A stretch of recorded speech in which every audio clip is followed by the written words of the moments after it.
Consuming feels like a buffet of just stuff I wanted to put in there and not take out, you know? It's almost like, oh, I want to do it like this, and then it just goes into the game, and then somehow we find a way to squeeze it in there.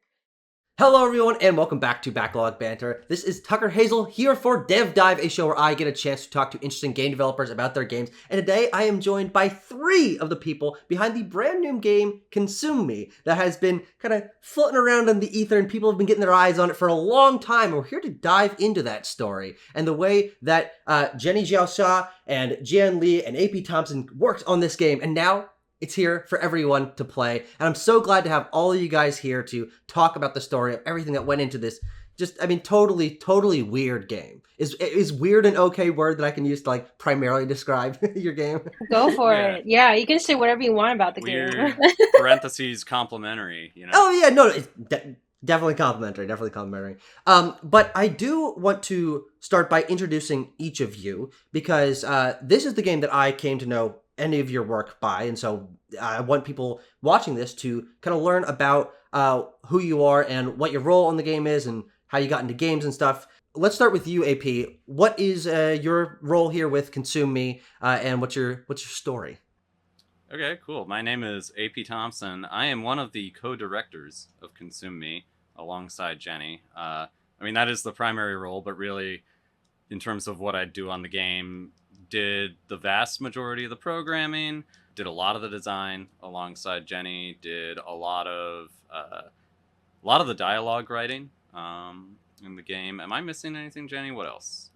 Drawing a bunch of UI that I didn't want to draw. Yeah, drawing a bunch of rounded rectangles for the UI that Jenny Yeah. didn't want to draw. Yeah, did that. Okay. Producer in a way as well. I kind of feel like that's another one of your roles, unspoken roles. Sure, yeah. Well, I mean, this is indie game development. Everyone kind of finds themselves picking up the slack for everyone else and like filling the holes. Definitely. So, what about you, Gian? What do you do for the project here? I guess I mainly did backgrounds. We tried having me do like some other stuff, but then I think I was best at doing backgrounds, and that's kind of what I ended up doing. And 3D environments. Oh, yeah. I mean, that's a background. You also helped bring playtesters to play test our game. Yeah, I guess Yeah. that's true. Great. Okay, and Jenny, what about you? I basically am the face of the project, and then I have I have four people who make the game, and I just sit back and relax, and that's my job. Somehow, I doubt that. Not true. I don't do anything. What you are, though, is also you're the subject of the game. Because this is a semi-autobiographical game. Consume Me is loosely based off of your life and the journey that you had as a teenager. And I want to talk about the game through the lens of life being gamified, because that's what Consume Me is. It's a way to structure a person's life via a game and look at scheduling and what your mood is and what your energy levels are, and visualize that through gamified points and goals and things like that. And I'm curious for each of you how life and gamification, how these two things kind of sit in your mind, because I think it's really interesting to think of games and life as kind of things that can be intertwined. I remember when I went to college, and my first year of college, I was playing Persona 5, and I started seeing my class schedule and hanging out with my friends and things as like getting different points in different areas, and that kind of is what happened when I started playing Consume Me. I have a very busy life right now, and I'm micromanaging different tasks for different people, and I'm like, that's what Consume Me is. So let's talk about this idea of life and gamification and how that kind of sits in your mind as people and as game designers. So yeah, the game came from a very much autobiographical place. I made it from my literal high school experience. When I was in high school, I was obsessed with having to-do lists. I would like write them down all the time. I was literally actually at my parents' house a couple hours ago, looking through like my old journals, and it's like I gotta send you like the video footage I took of that. Long story short, I'm born and raised in New York. I feel like I grew up in a pretty high pressure environment. I don't know if you've ever been to New York, but I feel like New York is this everything is very busy, and there's always like a million things to do. And I feel like growing up in that kind of environment, like that's like in my blood. So I feel like I've got to do all these things. If I don't get these things done, like I'm like failing in a way, you know? And I just feel like that's like a compelling thing to make this game, or make it the subject of this game. I guess this game started out as these dieting mini games. Like, I really was thinking about making a game about my experience with disordered eating. Like in high school, I felt like I was stupid and fat and, ugly. And the one thing I could do was get hot, and there was this guy that I had a crush on. And I was like, I'm going to like focus on that because clearly my grades aren't getting any better. When I was in undergrad studying game design at NYU, we were learning about all these indie games. And I remember the one week that they showed us Papers, Please. I was like, wow, like you can make a game about that, being like a patrol officer, right? Like you can literally make a game about anything. Why don't I make a game about my traumatic high school experience where, I was obsessed with like the number on the scale, obsessed with like the numbers of calories that I was eating.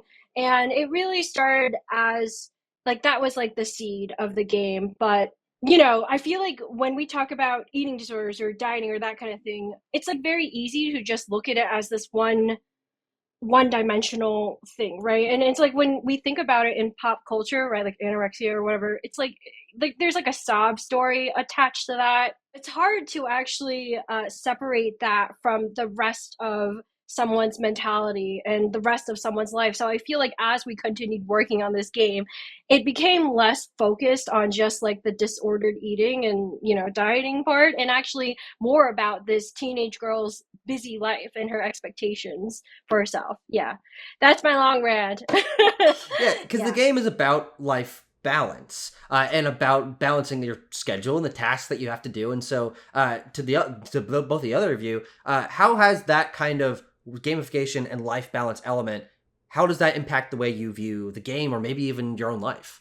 The thing I would say is that like Konsumi's presentation of gamification of something like dieting or something like kind of everything that Jenny tries to do in the game, it is both like what people actually use gamification techniques for in the real world quite a bit. And Konsumi is also kind of presenting that as like, if you read Reality is Broken by Jane McGonigal, right, she kind of presents this idea as something ultimately wholly positive, right? It's like, oh, look at what you're able to do to improve your life by basically designing game mechanics that incentivize you to do the actual things that you want to do, right? Like that's sort of like kind of the premise behind a lot of that. But Konsumi's kind of saying like, well, what if the things that you want to do aren't necessarily that good for you, right? It is almost like a teardown of this idea of like, sure, you can gamify your life and create all these incentives and like build all these systems so that you're kind of like treating it like a compulsive game feedback loop.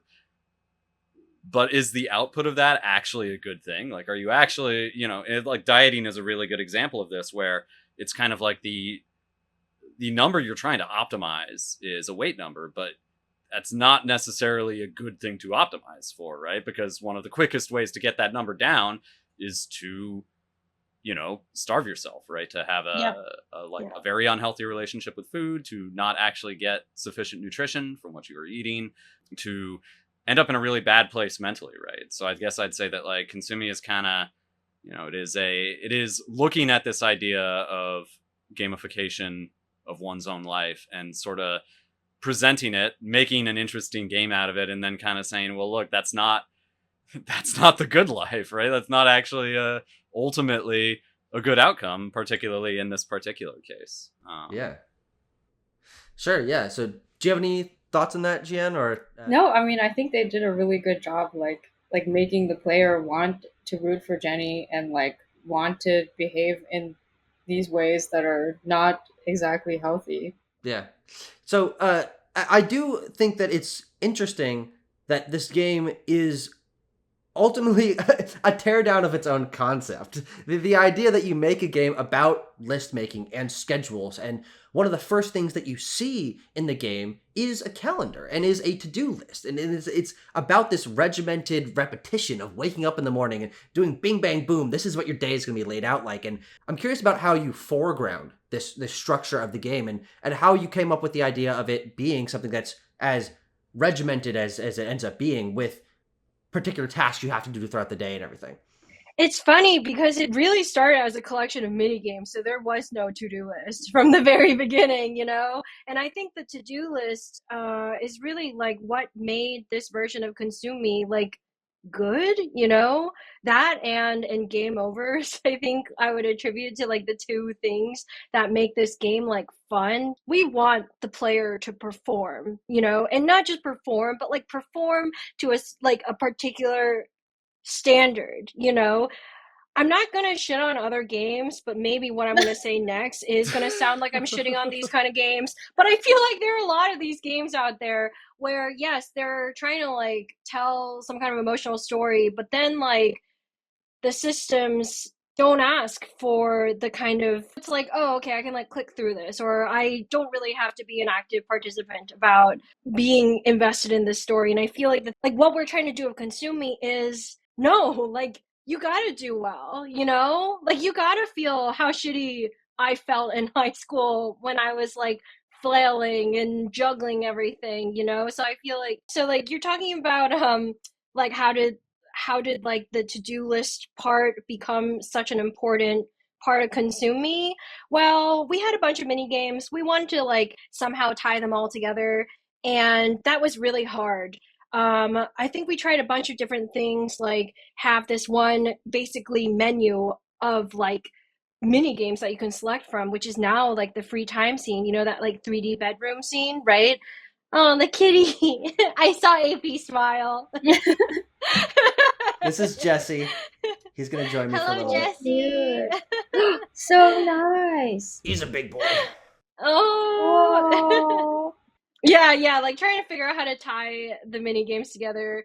And I think actually the what I thought of when like we came up with the to-do list idea was like, I think it was because we were playing Untitled Goose Game and they had a to-do list, and I was like, why not put a to-do list in our game and see if it's like more fun? But it wasn't fun after putting the to-do list. It was only fun when you could game over and have to restart the game. Interesting. Okay.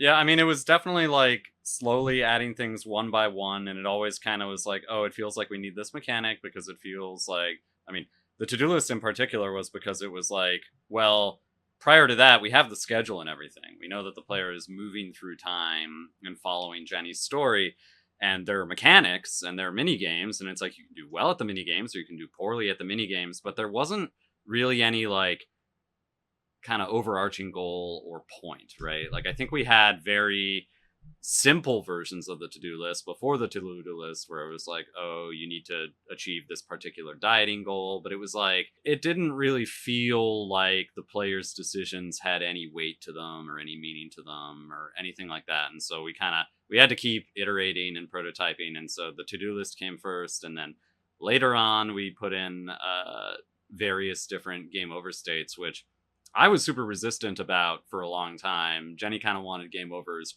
earlier than I did, and then when I finally acquiesced and let us put in some game overs, it turns out it fixed everything. It just made the whole thing come together. Was it because of Long Live the Queen? Was that why like we decided to try it? I think that was part of it. Long Live the Queen is a game that part visual novel, part Princess Maker style. You're like raising this character, right? Basically you've got like a character who's going to become queen. She's like a teenager or something, and there are assassins after her. There are many ways for her to die. Many ways for her to die, and she kind of has to like make a lot of strategic decisions about what skills she's going to try to improve every day, and then there's story events that and you try to survive them by building up the right skills at the right time. Yeah, I think that was a big reason for why we decided to try it out. Why were you guys resistant to doing game overs. Yeah, why were you AP? Well, part of it is because I felt like having to repeat long sections of the game just wasn't going to be fun at all. And to be honest, at that point in the game's development, that was true. It was definitely true that repeating long sections of the game wouldn't be fun. And part of that was there wasn't much variation. There wasn't really any RNG. There weren't goals beyond the dieting goal, I think is the other aspect to it. Once we got the to-do list in there, then there started being some goals that were not the dieting goal. But yeah, like it was just mostly, oh, if players have to replay this, it's just not going to be fun. So I can't think of a way we can do game overs because that would force them to replay something, right? Yeah, but at the same time, I feel like there was a story we were trying to tell. And I think two challenges we faced was like, how much of this story, this real life story, do we want to even share? It took us so long to figure out the ending of this game. Yeah, I feel like on the next project, not going to just go in and start making it without like having a clear idea of what the overall game looks like. And that's not what we did for Consume Me. What's so unique about this game, which may or may not be reflected in future projects that you guys work on, is that it is, again, based off of something that you went through. It's based on your life, and your life as we know it is not over. It is not over yet, and so you don't have an end to your story. And so it's like, where do you end that story? Yeah. But I do think it's interesting that this game is semi-autobiographical, but there are parts, I don't think that you did everything that happened in this game. I don't think, there's a wider universe and identity and things. So I'm curious how you guys chose where to do a little bit of fantasy to it and where to do more things that are based directly on your life. And then I'm also curious for the non-Jenny members of the team, how maybe some elements of your life or your personality might have worked their way into the game and its narrative. Oh my God, I want to say that the Jenny in the game is like definitely way more disciplined and responsible than the Jenny in real life. And I think that has a lot to do with AP working on this game and doing a whole lot of the design for the game. You gave me a false impression of what you were like in high school, because the way that this went down is the first time Jenny told me about her idea for Consume Me, she showed me a bunch of her notebooks from high school with a bunch of like to-do lists and diet plans and stuff in them, and was like, check these out. Don't these look like a video game? I was like, those look so much like a video game. What a good idea, right? And we designed a lot of it around those things. And then it's only like, I think it's like less than a year ago that Jenny mentions, oh yeah, I never actually like checked anything off on my to-do list. It's like I'd make all the to-do lists, but then I wouldn't actually complete them or anything. Yeah, I did notice in the videos you said. I was like, why are none of them like they're all like empty. They're all just empty squares. Okay. So of course I'm like designing this, a lot of these systems around an idea I had of who Jenny was. And then Jenny's all of a sudden, she's like, I don't know, this character seems like she's more like you than like me. And that's when it's maybe revealed that, honestly, working on this game has changed me for the better. You know, I feel like we can add that as one of the Steam like tags features. It's like, yeah, you become better at time management by playing this game. Sure, yeah. And playing it for like the past. I mean, I feel like when you were producing like my backgrounds and stuff, you were really good at making the checklists and like all like the layouts for it. So the difference there is you actually did them and followed through, unlike myself. Jenny loves making the to-do list. Like, we've established that. She just doesn't like completing it. I don't want to do them. I think one thing that we've lightly touched on here that I want to make sure everyone in the audience is understands is the timeline of Consume Me, because the idea of these lists and Jenny bringing these ideas to AP and then GN getting and the rest of the team getting involved later on. Let's talk to the audience about how long this took, when these ideas started, and then what kind of steps along the way we took to get to the point where we are now. All right, here's the timeline. All the stuff that happens in the game is from 2000, around like 2010, 2011. I graduated high school 2012, so I'm that year. Then I go to NYU. I get into game design. I think that's 2013, 2014. I start coming up with this idea, I think 2014, around 2014, 2015. And I start making these prototypes in, I think, 2016.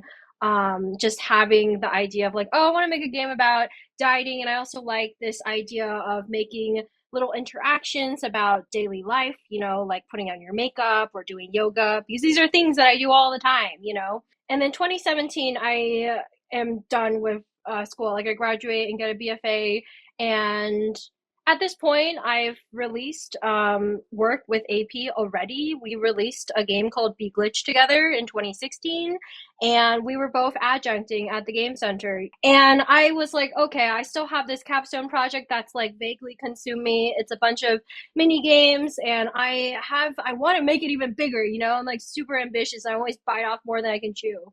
And I'm like, I want to keep on working on this. And I had the flexibility to do that because I was adjuncting and, working on small stuff. But I got to a point where I was like, wow, this game is not going to be done if I just keep making more mini games, which was the only thing I knew how to do and the only thing I felt good at doing. You know what I mean? And I think I also was like posting a lot of these games on the internet and getting like semi-viral gifs about it, and I got invited to present what existed of Komsumi back then at the V&A Museum in London. And it was like a big opportunity. It was super like prestigious and everything. And I was like, shoot, like I don't even have a game here, it's like a freaking lie. Like there's no real game. And I think I begged AP to help me put together like some kind of 10-minute demo of the game. Is that right, AP? Basically, I was brought on to help you like combine all the mini games into one thing, whatever that thing was, right? Yeah. Hopefully a game. Yeah. Ideally. And we used it to pitch to Kowloon Knights, who did give us funding to work on this game. We only had like I think 10 minutes of like there's no free time scene, there was no to-do list. It was just like my mom nagging me and calling me fat and like, you gotta play the yoga mini game. Yeah, at some point, the mission changed from get ready for Jenny to be at the V&A Museum to, I guess we should make a vertical slice that we pitch for funding. And so then it kind of just took off from there. Yeah, and we lied to them. We said, oh, yeah, we just only need 18 months. What? We fully believed that in our hearts at the time. Please bleep this out when you edit this. 2018 was when we put together this demo that we were pitching. 2019 was when we got investment to actually make this game into a reality. I think 2019 was like technically when this version of Come To Me started, like this version of the same Unity project like existed. It existed in 2018 for sure. It was 2018, yeah. 2019 is just when we signed the contract, and it's like, oh, time to make this into a real game. Then pandemic happened, we were working remotely, and it was just me and AP for a long time. It was around 2022 when I asked Kelly to come work on the game. Is that right, Kelly? 2022? Yeah, it was 2022. That was kind of like when we felt more solid about the game, but not 100%. And then, Kelly joined. We were still chipping away at the game, and you were a huge help. Or like we started collaborating in that way, and that was like a crazy, amazing experience that I'm hoping you have another question that I can like go into later. Let's talk about 2022 happening, the team kind of filling out, and Jian, you joining and bringing what you did to the project. I'm curious to hear how your involvement then helped shape the game further and where you kind of feel like you contributed most to the game. I feel like by the time I joined, like the game was completely playable. I mean, there was like stuff where I was like, I don't know. It was also like early in my like game design career. Like I don't know how to design games and stuff. And like, well, first of all, I was like really honored to be able to work on this game that's like, well, like I don't know, people knew about it, and like I feel like my relationship with Jenny had been developing, and like we met each other in 2018, I think. I just felt really lucky to be able to like work together with her. Like there was already like a developed art style when I joined, and I really enjoyed working with that. I feel like there was like some like overlap with my like style at the time and Konsumi's art style.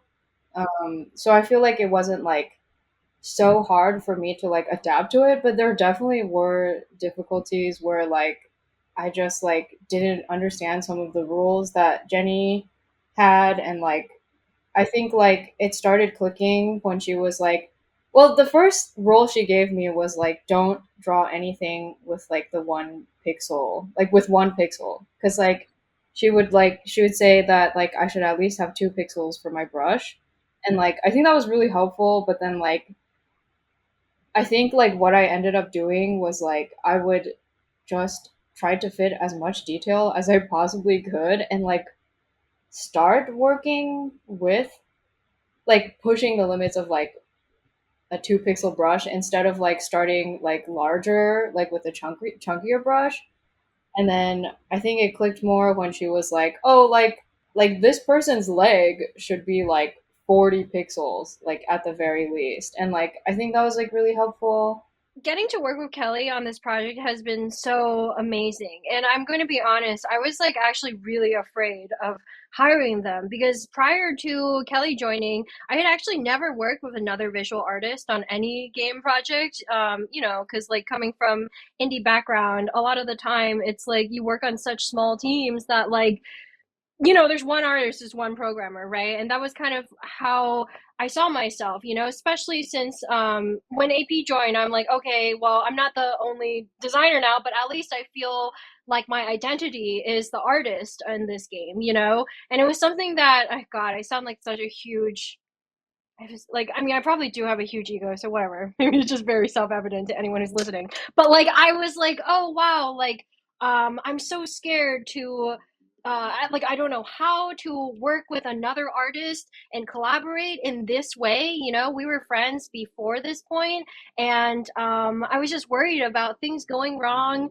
And I'm so glad that we ended up doing it because yes, like there have been disagreements and yeah, there have been like people are going to step on each other's toes, but I think ultimately this project did bring us closer. And I don't think I would have been as close to Kelly if we had not worked together in this way. And I also think that another amazing thing that I got from the experience was I didn't realize how I could be on the same wavelength as someone like this. It's like I was working with AP for so long, and yeah, we have our dynamic of like he gets me, you know, like you know we're I guess kind of opposites in a lot of way, me and AP. But I didn't find out the joy of like talking to Kelly and working with Kelly and being like, you know what I mean about like these colors and like this vibe, and then them just instantly getting it. And you know what I mean? And like, I mean, yeah, maybe I can do that with AP, but it's just really not the same. Maybe I can't even do that with Well, you AP. probably do it with Like, design and stuff. I don't know. I think we're like Amy and I are like very different. I think that adds a lot to the project because we're bringing in different strengths. But I think Kelly and me, our strengths are very complementary, you know. And that was like the first time I got to experience that. I also feel like I don't know. I mean, I feel like working with Kelly and working alongside them. First of all, they're fantastic artists, like very technically trained, amazing. Like went to RISD, like one of the best art schools in America. You know, like super scary, you know, to be alongside of this. But like seeing the way they approach drawing and art is completely different from how I do shit. And I'm like, whoa, Kelly like is actually so detailed in particular about them drawing things. And I'm just like draw scribble and I'm like, whatever, I'm done with this shit. I feel like that I learned from too, where like, yeah, what I struggled with was like, The looseness thing. yeah, like I think I would just like, when I was like looking for references, I would like look at a reference and then like just try to draw the reference with like the limit of like 2 pixels and like not think about like keeping it loose and like making it look kind of messy to fit like the vibe of the style. Like I don't know. But I think it's like because I can't even draw it to the reference, the messy thing is the only thing I can do. You know, like I don't even know how to draw. We went to a live drawing class together recently, and like every single head that I drew was way too big. You know, like I just don't have that background. Maybe it like works, you know? Just bringing in the Consumi character proportions. Exactly. Well, one question that I have about the art style and the visual language of the game is how you chose the color palette, because I think that this is one of the most aggressively warm-toned games I've ever seen in my life. The amount of oranges and maroons and browns, and like, it's rare to see a blue or a green in Consume Me, and I think it gives it a very interesting style that I really, really enjoy. I wore a warm-toned shirt on purpose here for I did for not the get interview. Kelly was trying to sneak in those greens. Yeah, this is funny because like I think when Jenny hired me, she was like, I don't want it to look like one of those wholesome cozy games because like it's not a wholesome cozy game. And she was like, I feel like it's like too pink. So then when she brought me in, she was like, oh, like look at this game, like this game Tulip, like it's so cute, like it's like brown, but it kind of has this like gritty, like it's kind of like It's janky and dirty ugly. looking. Yeah, it's dirty. And then like when I first started, like that was like at the forefront of my mind. And also in general, I tend to use the opposite type of green that she does. Like she uses like this yellow green, but I use like a teal green. Okay, And then yeah. I would always be like putting that in, and then Yeah. and then she would like come back and then be like, "Oh, actually, let's tone that down a bit." But like I think like because she was like coming in and like adjusting my palette, it like came together to be like a more like well-rounded, and like she I think like she understood what should happen in a background in a game, because I think when I was like making backgrounds, I was like oh yeah, like it's gonna be so saturated and like match like how saturated Jenny is, like the character, and then she would like tone it down, which was really helpful. This is like why it was really nice to collaborate together, because I just feel like Kelly just had a different set of sensibilities. Like I would never choose that green that Kelly likes, you know, like I would never go there, you know, and like a color wheel. And it's like I think I needed someone who would just like make different decisions from me. And then, you know, like once they had put that on a canvas, it was easier to like edit it, like writing, right? Like in high school you write papers, right? The easiest thing to do is like editing something that's already on the page. I feel like it's almost similar to like it's like that with art as well for me. I feel like when something is there already, it's like, oh, I can come up with ideas of like, oh, maybe adjust this or maybe adjust this. But sometimes the hardest thing is like slapping down that base, and I think like that was like really satisfying. And I think that was like when the art started to really look good and like I think you also slapped down a base too. I mean, she gave me like a lot of restrictions. Like, usually the scene was already set up. Like, it was like, oh, this person is gonna move across the screen like this, so you can't have anything like below or above or whatever. yeah, like you have to like put things like around it. You can't like put it like in this place. Like, I don't know, like stuff like that. And like, there was usually like some sort of sketch because like you already had it in the game, and I think that was really helpful to like help me start imagining the space. I was like, everything needs to make sense, like I need to make this room like make sense and be connected to this other room, but it like doesn't actually matter. If the kitchen is here, like this room needs to be here. And like I think that is like helpful for me to like come up with how an apartment should look. And like I think that was like the majority of like the backgrounds I was doing in the beginning. It was helpful, but it also like just didn't matter. I think by the end of like the game I was just like, okay, like it's fine. If I want to make this space look like this, then it's gonna be like this. Like, yeah, maybe we're opposite in the sense that like, oh, I feel like Kelly's on this end of thinking more thinking, maybe overthinking sometimes. And I'm on the end of like, I'm not thinking enough, And I think somehow like together we get to a point where it's like just the right amount of Yeah. like thinking enough and then being loose enough and not giving a crap about like how it should. And then that it's like a nice balance. Yeah.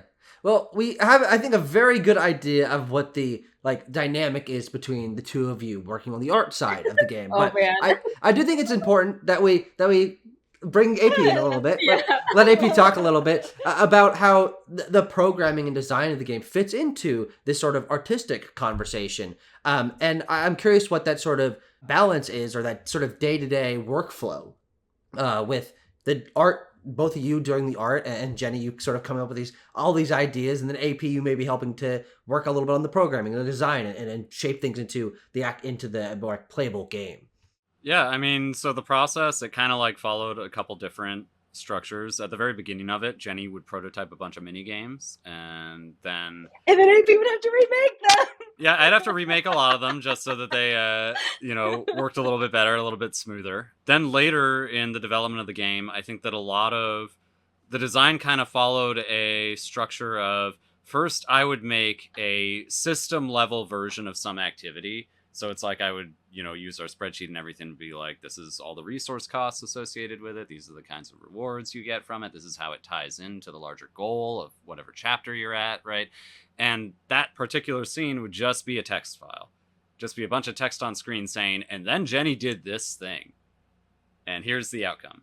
Jenny would then take that and make it into an actual scene where the thing that is being described as happening actually happens. Eventually, we arrived on the process where Jenny would start by just making a grayscale scene, so no colors. Because I remember there was certainly a lot of cases of Jenny spent a lot of time thinking about colors, probably even more so before Kelly joined the project, but a lot of time thinking about colors when... Speaking of overthinking. Yeah, I know. where we really just needed a scene that actually worked the way we wanted it to. And then, so, I mean, for a while, actually, most of the game was in grayscale.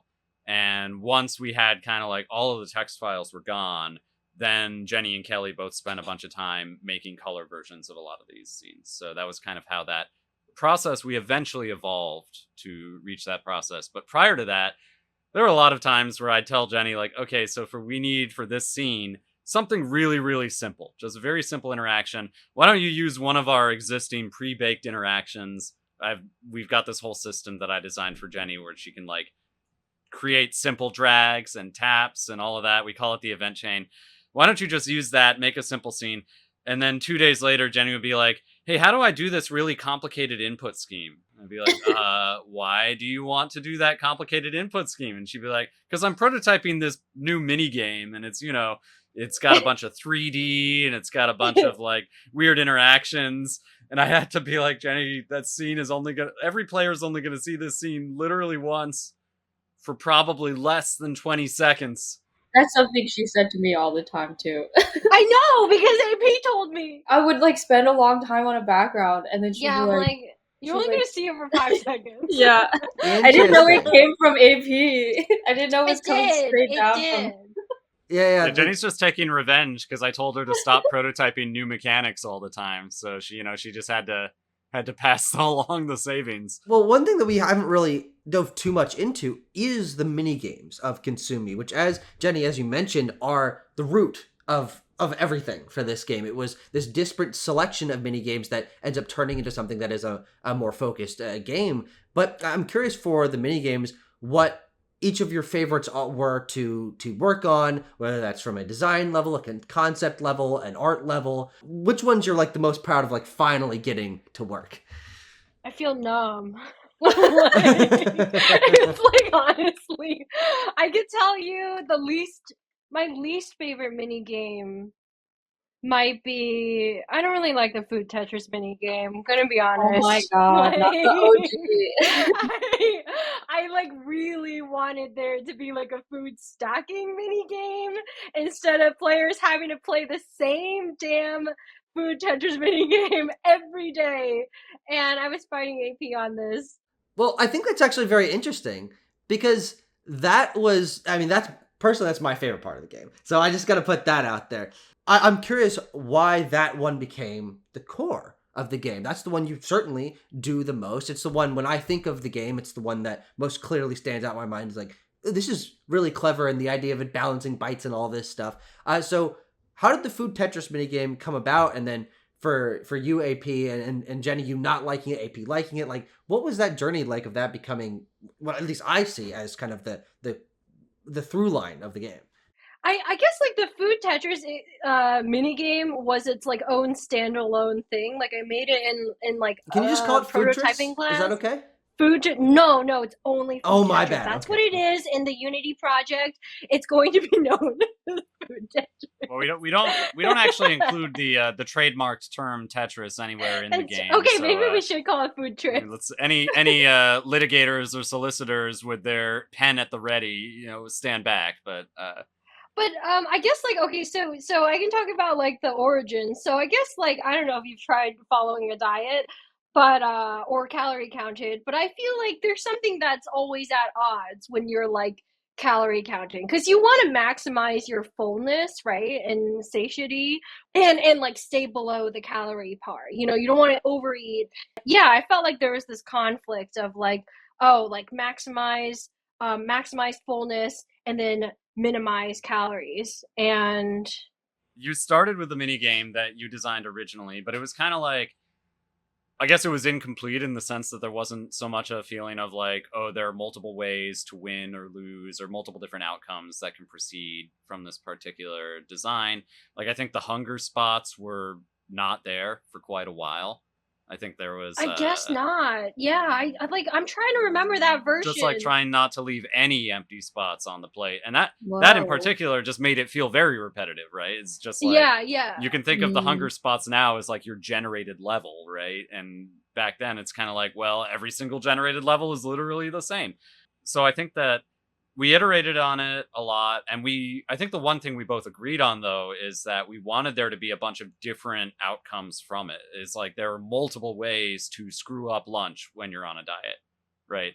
It's like you can eat too much or you can eat too little, and here's the key thing that Jenny wanted to bring up is it's possible to both eat too much and eat too little.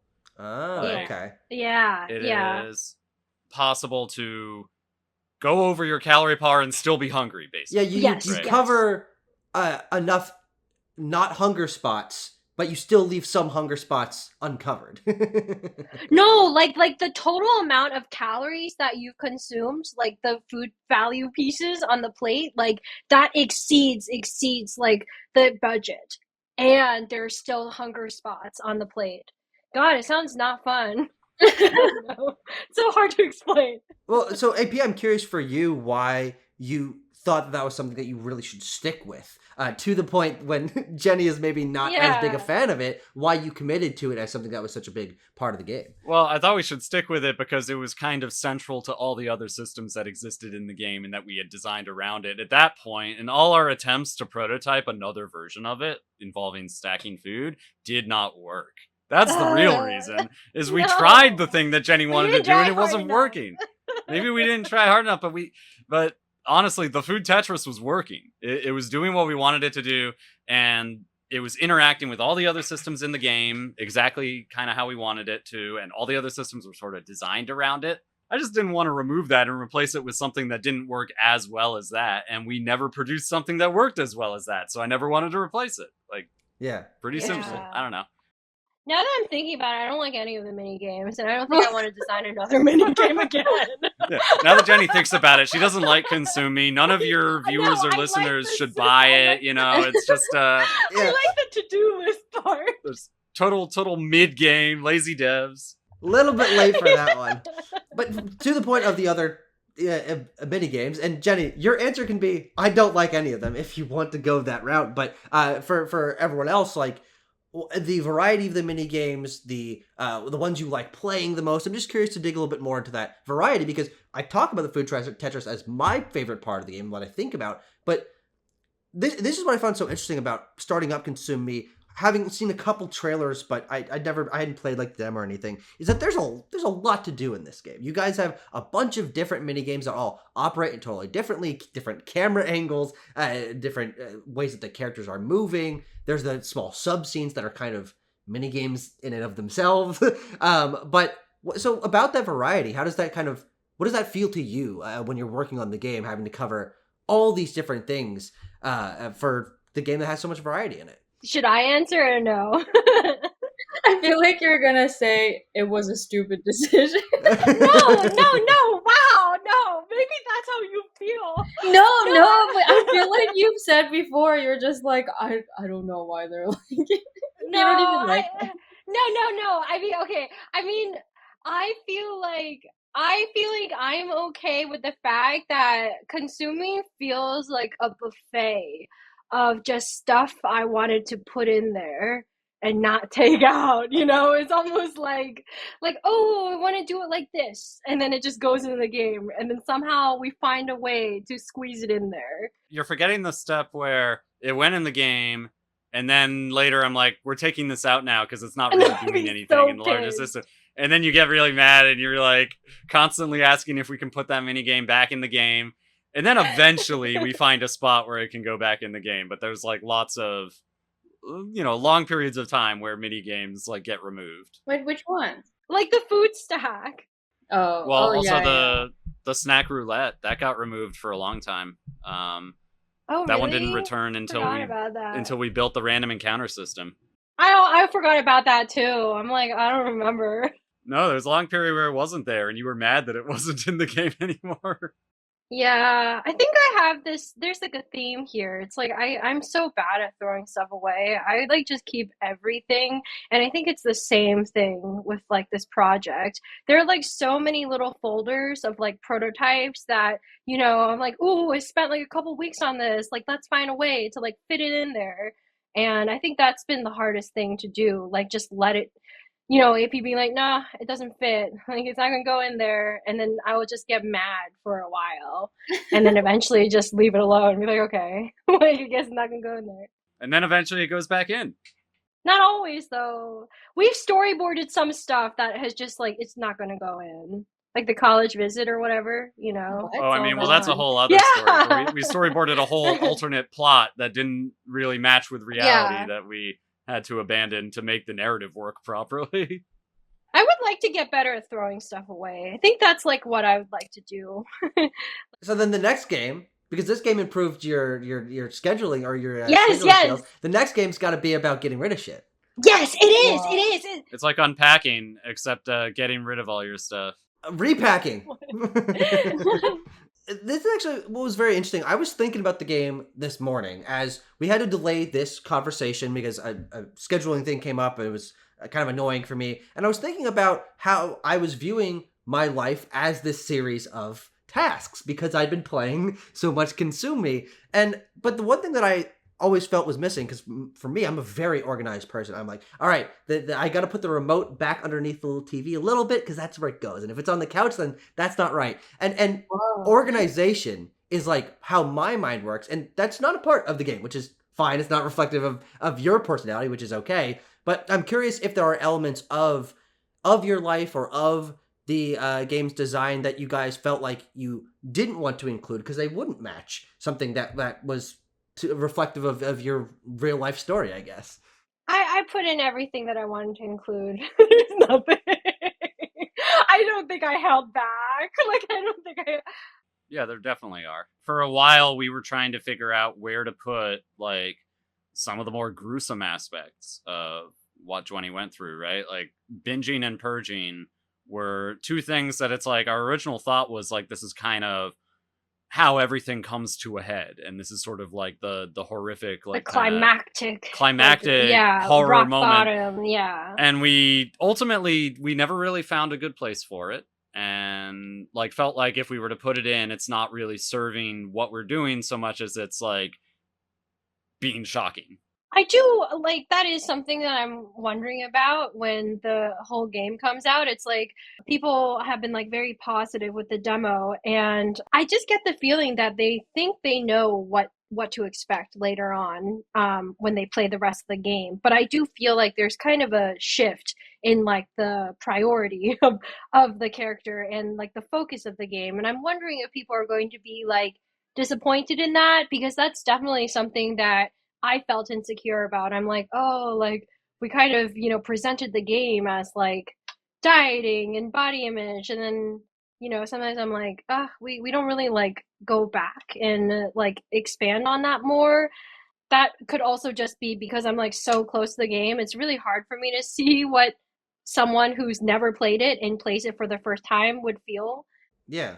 Well, I think this is a unique opportunity to ask Yujian about what you felt and what you thought coming to the game as it had already been mostly shaped. You were working on these backgrounds and stuff, learning about what the game was, what the scope of the game was, the topics it was covering.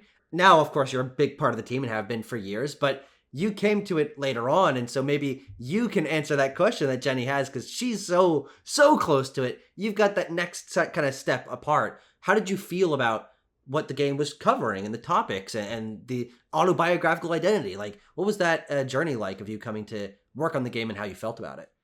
I mean, I cried the first time I finished the game. Like, I hope other people cry. yeah, I mean, I think people will. I mean, maybe, but maybe I cried because I know you. I don't know. Who knows?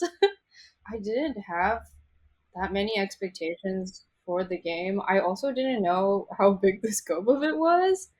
It's actually unfortunate you can't really get like a sterile opinion from me because I think I like had talked to Jenny about Consumi before playing it, and then like I knew her expectations for it, I guess. I don't know. But I was never like I feel like it's like not talking about dieting enough, if that makes sense. At the point that I started playing it, to me it was always like how much it sucks to be a teenage girl, and like being in high school really sucks and like being a girl sucks. The game is about that difficulty, and I think it's really interesting to see games that are willing to cover darker topics and the more real aspects of anxiety and the stresses that people go through. And that's like step one of Consume Me is like, and when you start up the game, you get content warnings. You get this stuff. It's like, oh, look, we're going to cover some dark shit that might make you feel uncomfortable playing this game. And so I'm curious for all of you to put your input on this. How do you feel about games covering difficult topics? Like, what do you think is so unique and important about making a game that covers things that other games either haven't to at all or haven't to this degree that this game does? They should, but I also feel like that it's nice when there's like a sense of humor or levity to it, because if it's just pure serious, depressing, like I don't know, like life's already depressing enough. Like I maybe I'm just not a fan of that kind of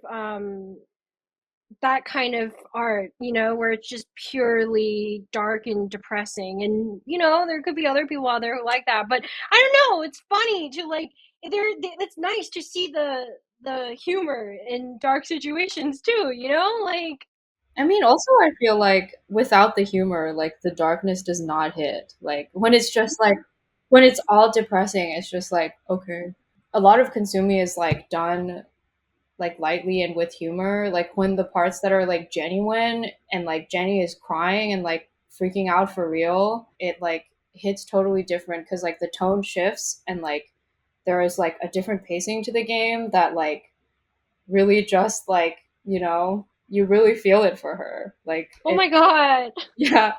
It's nice to hear this because I don't see that when I play the game. Yeah, you're like that's my life. Yeah. And AP, what about you? The idea of using game design to cover these important topics, or what gaming and games can do to help people understand other people's experiences or difficult parts of life. Like, what is your view on that whole topic?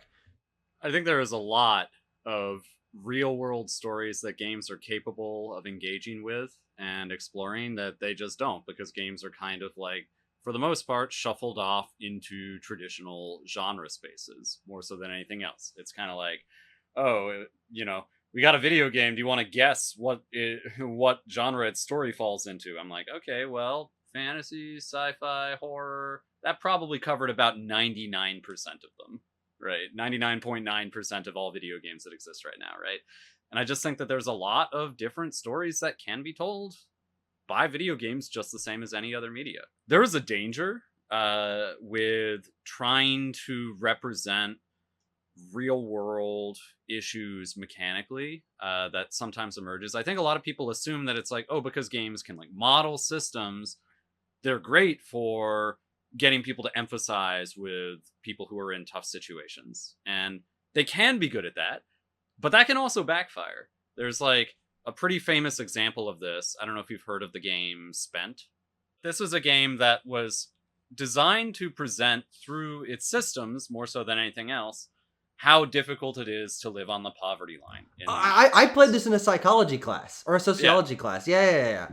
And one of the things about it, though, kind of the twist here is that because it's a game that actually can be min-maxed, a lot of players came away with the exact opposite message of what it was trying to present, right? It's like, oh, because it actually, you are capable of min-maxing that game and winning, right? At least in terms of like the way that the game is presenting its rules. Some players came away with like, poverty ain't shit. I can handle that, right? Like, which is not what that game was trying to communicate. So it's like when representing difficult real world issues, mechanics are not automatically better at doing that, I guess is kind of the point I'm saying right here.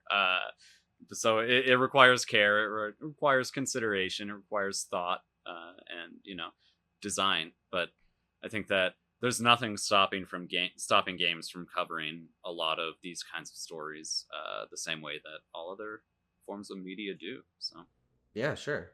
Well, one other element of this game's journey that I think is really interesting, and actually was the moment when I reached out to you guys to do the interview, is when you won the top prize at GDC's Independent Games Festival. This is the Seamus McNally Grand Prize Award. You guys took home that prize, and I'm curious what that has meant to the three of you working on the game, the project in terms of its visibility and like I guess the stakes and that kind of thing. Like, how did that impact working on the game and thinking about releasing it and everything over the course of the last, I think, like 8 months or something, somewhere around that since you won? What was that whole journey like?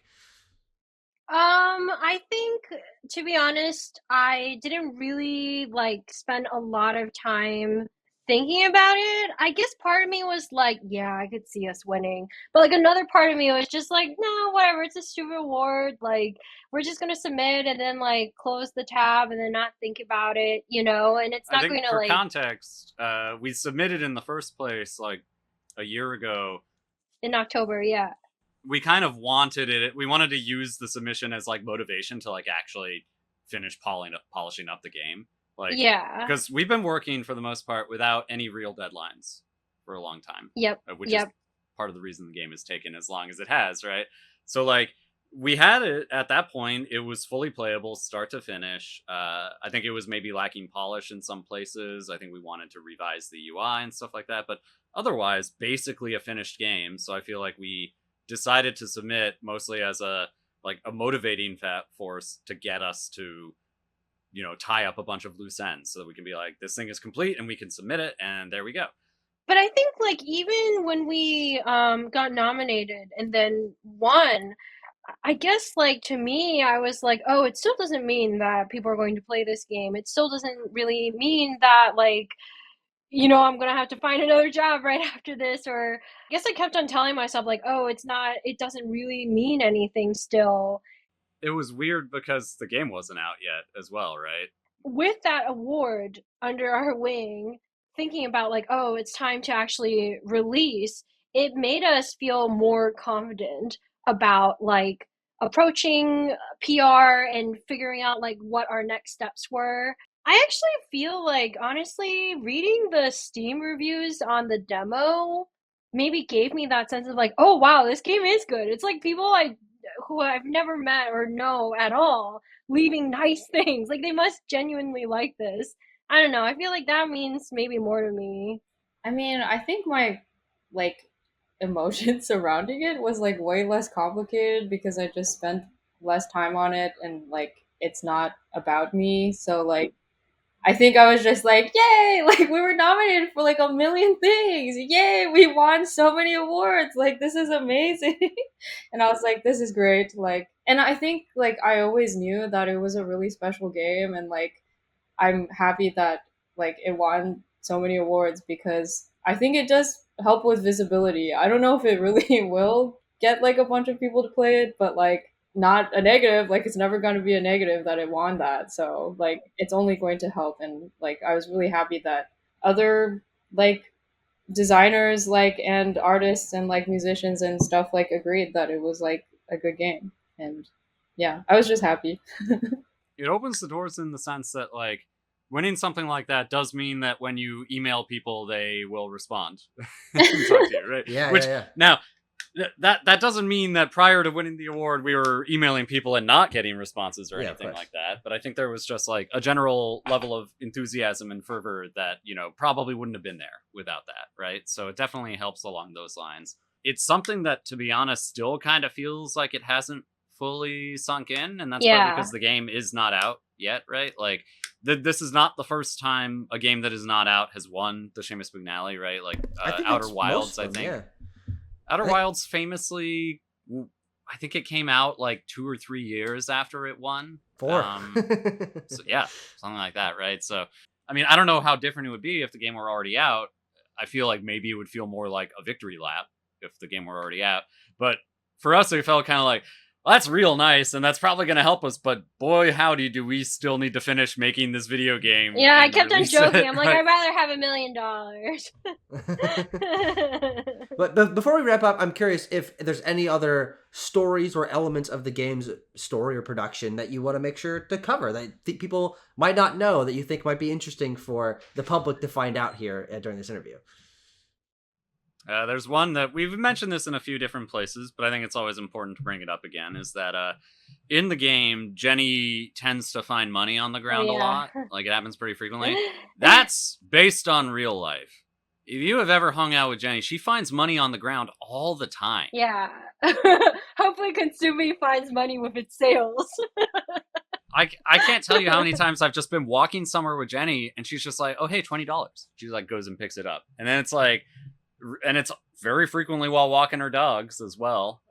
So that mini game is 100% based on real life. May seem like fiction, but no, that's real. I don't know if I should mention this here, and maybe what I'm going to say can be cut out, like, if it doesn't happen. But the past couple of days, I've been thinking about, like, the launch party, and I decided that I want to make it a yoga class.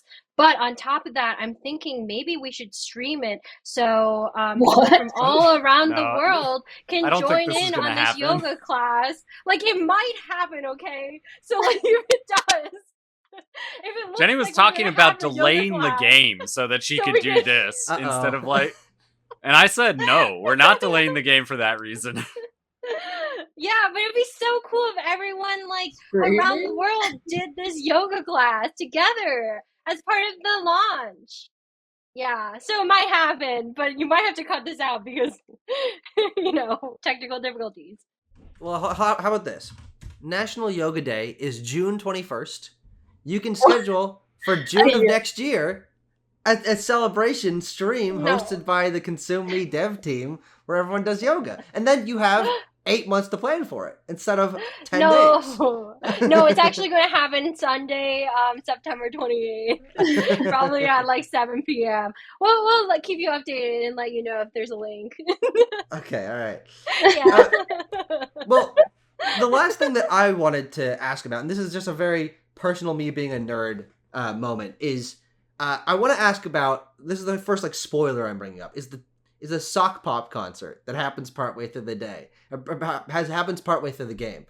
Now, I find this funny because I'm a fan of sock pops games, and when Jenny says, oh, I'm gonna go see sock pop, I'm like, there's no way that she's referencing what I think she is. And then the concert happens, and the cartoon faces of the sock pop team members show up, and I lost my mind. I thought it was so funny. And I'm just curious how that came about. Like, where did that idea come from? What was the process like of getting those guys to like agree to that? Did they like it? Like, what was that whole thing like? Well, I had actually known them for quite a while because, like, we first met at Fantastic Arcade probably in 2016, and I would see them pretty often at like GDC. And at one GDC, I think we were all hanging out, and I joked that I was their manager, that they were a boy band. So Sure. that's Yeah. just basically a continuation of that joke. There are a lot of articles about them at the time that kind of presented them as like, here's indie gaming's boy band. And so Jenny then became their manager in the same way that they became a boy band. Ah, Yeah, okay. yeah. But honestly, I don't think they've played the game. Wondering. I asked them if it was okay. And they said yes, but I don't think they actually saw themselves in there. That's very, very funny. I'd be surprised. All right, well, I think we've been pretty thorough. We talked a lot about all the different aspects of you guys and your team and the art and the production of it, and I'm just really happy that you guys have, I mean, the finish line is here. I mean, you still have a couple more days of recording to like wrap things up and get it fully out, but you did it. After all these years working on it, I'm so happy for all three of you and the entire rest of the team, everyone who worked on it. But thank you all very much for joining me, for sharing this story. I hope everyone watching learned a little something about these guys and game design and everything. But I'm just so happy we got a chance to do this. Yeah, thank you so much. Yeah, for having us. And I will be leaving a link to buy the game down in the description on Steam. So everyone, please. go buy it, give them your money, Yeah. and check out the game for yourself, and hopefully cry at the end. Yes. Yeah, you might. Hopefully. Either because it's too hard or because it's emotionally painful. It's the Dark Souls of dieting games. Exactly. the Dark Souls of high school teenage girl life sim games. Yes. All right. right.